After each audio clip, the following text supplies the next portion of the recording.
السلام عليكم، أهلا بكم في قناة تحليلاتكم. قرار عاجل ومفاجئ من إدارة النادي الأهلي والكابتن محمود الخطيب بخصوص طبعا علي معلول واتجاه علي معلول طبعا نجمنا المحبوب، بعد ما شفنا دموعه امبارح في أثناء التتويج بلقب الدوري 45 للنادي الأهلي بعد ما الأهلي فاز ب6 أهداف نظيفة على نادي فاركو.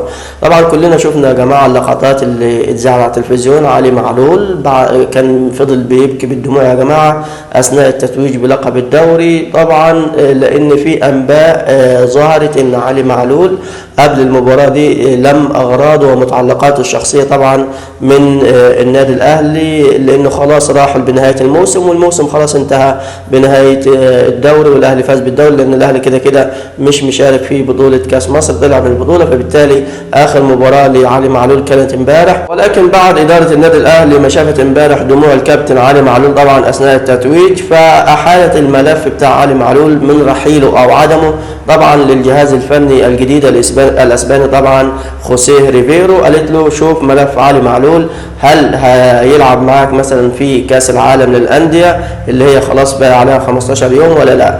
فمن المتوقع جدا يا جماعه ان خوسيه ريفيرو هيوافق على انضمام علي معلول لكاس العالم للانديه. والله العظيم علي معلول يا جماعه لو لعب بطوله كاس العالم للانديه هيفيد النادي الاهلي كتير جدا جدا، سواء من الناحيه الهجوميه، يعني الشق الهجومي عند علي معلول ممتاز. شفنا النهارده صنع هدف لوسام ابو علي، في المباراه اللي قبلها كانت في مباراه الدوري لعب برضه ربع ساعه صنع هدف، النهارده لما نزل 15 دقيقه عمل حاجات حلوه وصنع زي ما قلنا هدف لوسام ابو علي. فالنادي الاهلي هيستفيد جدا والله من خدمات علي معلول في بطولة كأس العالم للأندية، على الأقل دي تبقى أفضل تكريم لعلي معلول في نهاية مسيرته مع النادي الأهلي، إن هو يلعب بطولة عالمية زي كده الكل يتمنى إن هو يلعبها بإذن الله. إدارة النادي الأهلي مش تحيل الملف لريفيرو فقط لا غير، تضغط على ريفيرو حتى لو مش مقتنع بنسبة 50% تخليه يقتنع بنسبة 50% علشان يضم علي معلول في مباريات كأس العالم للأندية بإذن الله، وتكون تكريم طبعا لنجمنا المحبوب علي معلول. زي ما قلنا علي معلول هيفيد النادي الأهلي سواء هجوميا في الشق الهجومي او على مستوى حتى الخبرات في الملعب، يعني علي معلول من اللعيبه اللي هتكون عندها خبره في الملعب، من اللعيبه الكبيره اللي تقدر تفيد النادي الاهلي سواء على مستوى الخبرات زي ما قلنا او على المستوى الهجومي.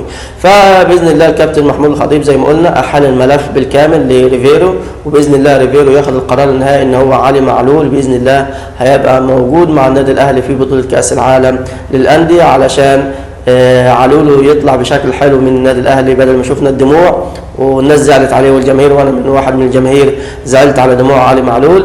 لسه قدام والله العظيم موسم، فقال تقدير يا جماعه يلعب بطوله كاس العالم للانديه باذن الله. ده يا جماعه بخصوص طبعا القرار المفاجئ من الكابتن واداره النادي الاهلي محمود الخطيب تجاه نجمنا المحبوب علي معلول. في النهايه ما تنسوش الاشتراك في القناه والاعجاب بالفيديو وتفعيل الجرس على اشعارات الكل. كان معكم قناه تحليلاتكم، سلام عليكم.